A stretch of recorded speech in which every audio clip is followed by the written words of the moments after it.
So this is kind of exciting. For the first time ever, I've been invited to a play. Now, I've never gone to one. I really never had any interest, but a free ticket's a free ticket. It doesn't look like it's happening until 7:30. So until then, why don't we talk about Princess Peach Showtime?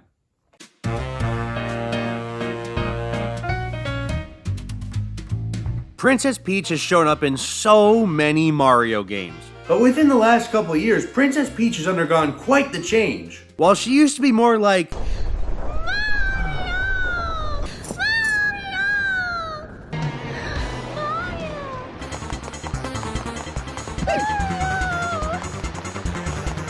but more recently, she's really taken charge. Her character has taken a drastic shift within the last 10 years. While she's known as gaming's damsel in distress, she's now become a strong, confident character who isn't getting kidnapped as frequently as she once was. The Nintendo Switch is home to many Mario characters' own games. Mario obviously got a whole slew of games. Luigi's got his third ghost hunting outing. Wario attempts to scam people in 2 different Switch games. Toad hunts treasure in a Wii U port. Yoshi's playing with arts and crafts, and Donkey Kong's either getting his bananas back in a port or stealing toys in a remake. With that, it only made sense to give Princess Peach her time to shine.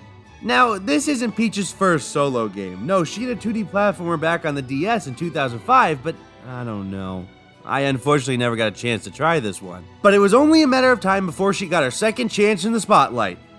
Literally. But why now, of all times, is Princess Peach getting her own game? Well, there's actually multiple reasons, but first and most importantly, on April 5th, 2023, the Super Mario Bros. Movie was released. And this was a big deal. This was Mario's second attempt at the big screen after the disastrous 1993 movie, but even though there was an old movie, the 2023 animated one was Princess Peach's first big screen appearance. You heard me right. The original one doesn't have Princess Peach, but I'm gonna try my best not to get into that right now. In the 2023 Super Mario Bros. Movie, it follows Mario, Peach, and Toad on an adventure to save both the Mushroom Kingdom and Luigi along the way. This gives Princess Peach a lot of screen time. And while she didn't steal the spotlight from Mario, she did what she needed to with her time in it. She was confident, strong, and passionate. Notice how the Mario movie focuses on 5 characters: Mario, Luigi, Toad, Princess Peach, and Donkey Kong. To realize why that's important, take a look at the last year's Switch games. A brand new 2D Mario, a Luigi's Mansion port, Mario vs. Donkey Kong with Toad being a playable character, and now Princess Peach Showtime. All of the characters featured in the movie had a release this year. This is why the Mario series is getting so much of a spotlight. But nonetheless, 2 weeks before the game's launch, a demo released. A demo full of random gameplay ideas and frame rate issues. The demo felt a little slow to me, but I figured it wasn't even close to what the game had to offer. I personally wasn't excited beyond belief, but I'd be lying if I didn't say I was curious about it. I bought the game voucher for Mario vs. Donkey Kong and Princess Peach Showtime, so I got the game as soon as it released on March 22nd, 2024. Princess Peach Showtime starts off strong with a classic Mushroom Kingdom storyline. Peach is invited to a show at the Sparkle Theater. So she grabs 2 toads and is off to the show, but what gets me here is, why'd she bring a suitcase? That's a full carry-on right there.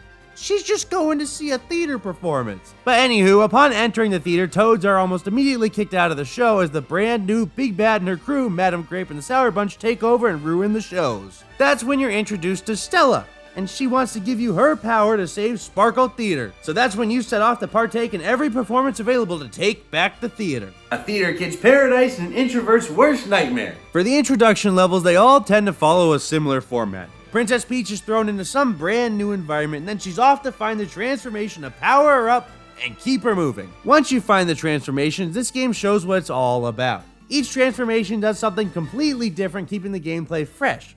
While most are rather enjoyable and fun, some tend to overstay their welcome, but we'll get back to those later. The game is presented in floors. There are 5 floors and a basement, all of which having 4 levels and a boss battle, excluding the basement. That's its own little thing. Once you reach a floor, you can complete the 4 levels in any order to unlock the boss battle. Now, I'm not even going to hesitate on this. This game is weird. Not like the transformations and stuff, but the gameplay itself. I can assure you, when you watch the first trailer for this, we probably had the same reaction. Huh? None of the trailers really showed off what this game was, and to be honest, I feel like it's hard to do that. This game is a collection of ideas mashed together into one neat little package. You can be platforming your way through a Wild West in one area to making a cake to solving a literal bomb threat. But that's where this game shines, the variety of stuff to do here. As I said before, there are transformations that are better than others, and that's why I'm gonna rank them for you. Coming in at number 10, we have the stupid detective transformation. The only mystery I was solving here is why I kept playing. Then we got number 9 with the sword fighter transformation. While there's no real issue with this one, it never really did anything to wow me, so it's just kind of there. Next we have number 8, the kung fu transformation. While cool, this one feels like a lesser version of Ninja Peach. Next up we have number 7, the pastry making one. I don't know what the word for this is. Anyway, I like these mini games. They're fun, but the food looks so good that upon writing this, I went out and bought a cookie cake. I didn't need that type of sugar at 12:58 in the morning, so I'm a little sour towards this one. Next up, we have number 6, the mermaid transformation. It's a water level. Yay. Right after that, we have number 5, Mighty Peach transformation. Solid levels, but nothing really jaw-dropping. Right after that, we have the ninja transformation, which I had a lot of fun with these. Cool puzzles and overall a good time. After that, we got Cowgirl Peach. The horse segments were a lot of fun. Other than that, this one's okay. Then coming in at number 2, we have Figure Skating Peach, which I like to ice skate, so I might be biased here. Also, I love ice levels, and I love the color blue. This is kind of like my little paradise here. And finally, first, the best one in the game, the Dashing Thief. Those levels are great. Amazing music, cool visuals, and overall a fun gimmick. But as I said before, once completing the transformation levels, you get a boss stage, which are okay at best. None of these really blew me away. They were kind of slow, but they're not annoying, but nothing to write home about. Now, before I continue, I want to bring something up. I have heard a ton about the frame rate being abysmal in this game. It runs at a strong 30 FPS and only really drops during the cutscene and load screens. Throughout my playthrough, I never really had an issue with the frame rate. I was sitting there playing in my room thinking to myself, man, all those babies complaining about the frame rate. This game doesn't have any frame rate issues when it matters, only during the load times. And then I played in handheld. Yep, I see the issues. This game cannot run in handheld mode. My OLED Switch sounded like it was ready to explode and take me down with it. And I get why. This game's main purpose is spectacle. You've got plenty of flashy visuals and effects happening, and the Switch just can't handle it on its own. But I will say, when it does run well on a TV, the game is very pleasing. Another thing I wanted to bring up is Princess Peach sounds different in this game. While it's still the same voice actress as usual, it's clear they're trying to go with a voice much more closer to what she sounded like in the movie. And while that's fine, I don't prefer this. Half the time, Peach doesn't sound like she cares about what's going on, and a couple of lines just felt kinda sad. And I want to be clear, this isn't an issue with the actress herself. She does great. No, it's more of a voice direction type of deal. Peach in this game reminds me of how Sonic sounded in Frontiers. Unmotivated and dead inside. But it's not really a huge issue because she speaks so softly you can barely hear her most of the time. Now, when playing through this game, it definitely feels like it was initially planned to be a new IP at one point, but obviously slapping a Mario skin on it is going to make it sell better. But nonetheless, it's still fun to see something new, and I think it was the perfect time to make a game about Princess Peach, so it all worked out in the end. Now, there is a major flaw I have with this game, and this is something I'm noticing with a lot of games now. They all go for a more grand adventure, but once you finish it, there's no reason to come back. Due to the levels being insanely scripted, other than 100% of the game, there's absolutely no reason to boot this game up again once you beat it. And when it's a $60 game, that's just kind of a bummer if you ask me. But in the end, I actually really enjoyed this game.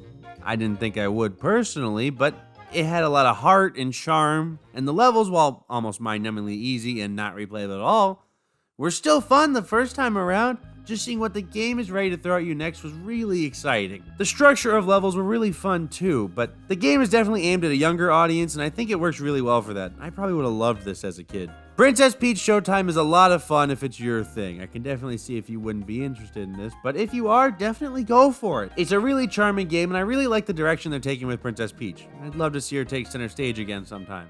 Look at the time, it's just about 7:30. I gotta hurry off to my play if I don't want to be late.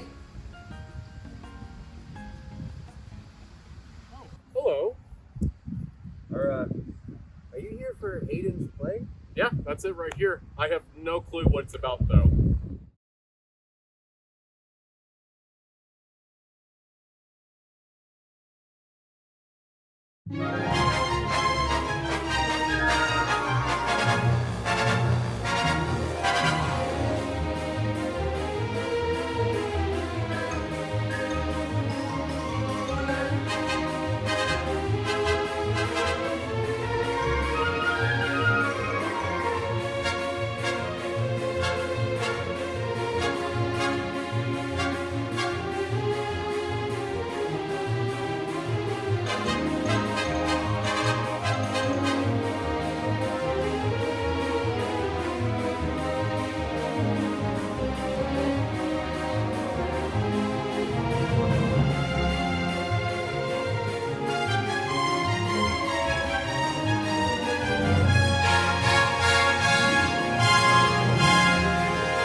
Wow! Oh my goodness!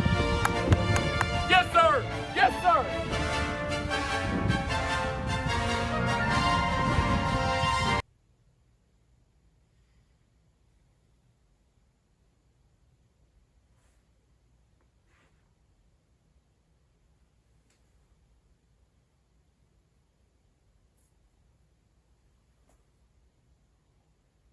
I, I, uh, I think I just don't understand modern art.